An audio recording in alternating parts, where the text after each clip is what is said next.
United kingdom کے جو برطانیہ کے پرائم منسٹر ہیں کیئر اسٹارمر صاحب، انہوں نے بھی ایک اسٹیٹمنٹ دے دیا ہے. انہوں نے یہ کہا ہے کہ today as part of this process towards peace I can confirm that UK will recognize the state of Palestine by the United Nations General Assembly in September unless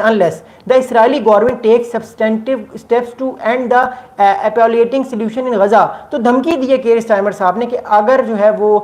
اسرائیل نے جو جینوسائیڈ اسرائیل کر رہا ہے جب تک یہ ختم نہیں کرتا تب تک جو ہے ستمبر سے پہلے اجلاس سے پہلے کرتا. یو این کا اجلاس ہے غالباً 16 یا 17 ستمبر کو ہے, کریکٹ میں مجھے ڈیٹ شیئر کر دیجیے کہ کس ڈیٹ کو ہے, بٹ ستمبر میں یہ آئی تھنک. تو اس سے پہلے جو اگر وہ نہیں کرتا تو یو این میں کینیڈا,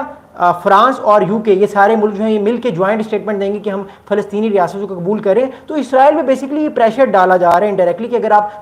اگر آپ غزہ سے اپنی فوجیں واپس نہیں لے کر جاتے, جو لوگ کھانا دے رہے ہیں ان کو آپ کھانا دینے کے لیے نہیں روکیں گے, اگر جو ہے وہ کھانا ڈراپ کرتے رہیں گے تب تو وہ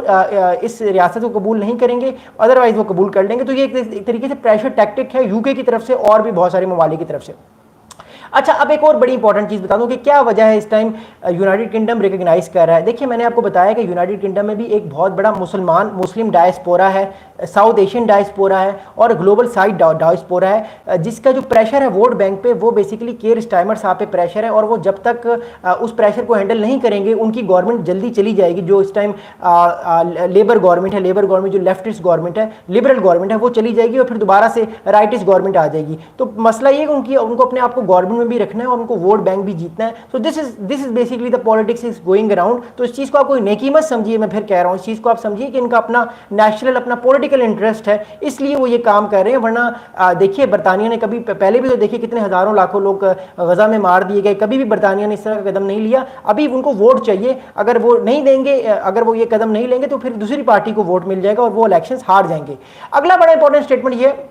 کہ اس وقت جو ہے وہ کیا کیا ریزن اور ہو سکتے ہیں جس وجہ سے یہ ممالک جو ہیں یہ اس ٹائم فی الحال جو ہے یہ قبول کرنا چاہ رہے ہیں فلسطین ریاست کو. دیکھیے ایک بات تو طے ہے کہ اس ٹائم ہیومینیٹیرین کرائسس ہے, لاکھوں لوگ ڈسپلیس ہوئے ہیں اپنے گھروں سے, بچے مارے گئے ہیں, خواتین ماری گئی ہیں فلسطین میں, اور بھی اس کے علاوہ یہ جنگ جو ہے یہ پچھلے تقریباً 2 سال ہو گئے ہیں. اکتوبر 7 کو 2 سال ہو جائیں گے 3 مہینے بعد, تو یہ 19 مہینے سے یہ جنگ چل رہی ہے, 20 مہینے سے. تو اتنی بڑی جنگ جو ہے یہ جب تک جاری رہے گی, ہیومینیٹیرین کرائسس رہے گا, بھوک جو ہے وہ لوگ فیل کریں گے, بھوک ننگ آپ کو نظر آئے گی. اور لوگ جو بچوں کی میں نے پرسنلی ان بچوں کی فوٹیج دیکھی جو بچے بھوک سے مر رہے ہیں, ان کی جو آپ اگر ان کی فوٹیج دیکھیں گے آپ سے شاید دیکھا نہ جائے کہ جو بچے ہیں ان کی جو ہڈیاں ہیں ان کی ہڈیاں ان کی کھال کے ساتھ لگ رہی ہیں اور اس میں گوشت نہیں ہے. تو اٹ شوز کہ ان کو کھانا نہیں مل رہا, اسٹارویشن سے لوگ مر رہے ہیں, گولی سے نہیں مر رہے. So it is a very catastrophic situation right now in Gaza. اس وجہ سے بھی یہ ممالک کوشش کر رہے ہیں کہ پریشر ڈالیں, اور اوبیسلی ان پہ اپنی طرف سے جو ایک ان کی پبلک پریشر بھی ہے وہ بھی یہ کہہ رہے ہیں کہ آپ اس طرح کے کام کریں, آپ پریشر ڈالیں اسرائیل کو, ورنہ پھر ہم آپ کو اگلی بار سلیکٹ نہیں کریں گے. اگلا بڑا انپورٹنٹ ایشو یہ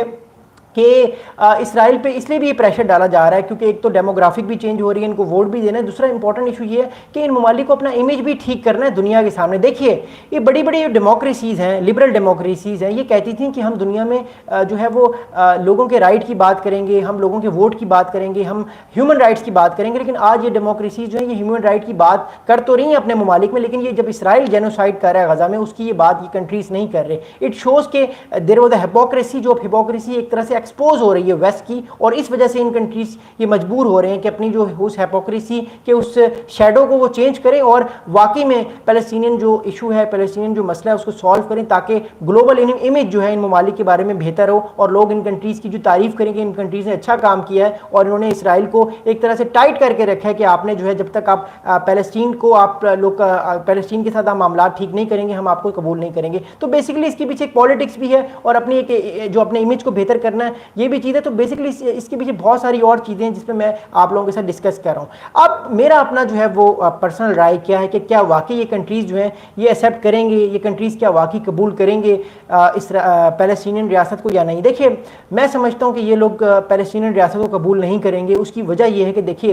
امریکہ اور اسرائیل کے ساتھ ان سارے کنٹریز کے تعلقات بہت اچھے ہیں. This is only the pressure tactic, جو وہ پریشر ٹیکٹک اپنانا چاہ رہے ہیں تاکہ اسرائیل جو ہے وہ کسی نہ کسی طریقے سے جو ہے وہ اپنی فوج کو نکال لے ان ممالک سے, اور یہ پریشر اب زیادہ ڈالیں گے, آپ کو بیانات زیادہ ملیں گے ویسٹرن ممالک سے, خاص طور پہ فرانس کی طرف سے بیانات آئیں گے کہ ہم فلسطین کو قبول کرنے جا رہے ہیں اگر اسرائیل نے اپنی فوجیں نہ نکالی غزہ سے یا ویسٹ بینک سے. کے علاوہ جو ہے وہ یو کے کی طرف سے میسیجز آپ کو ملیں گے, کینیڈا کی طرف سے میسیجز ملیں گے. تو یہ میسیجز آنے والے وقت میں آپ کو زیادہ ملیں گے ان ممالک کی طرف سے, کیونکہ ان ممالک کا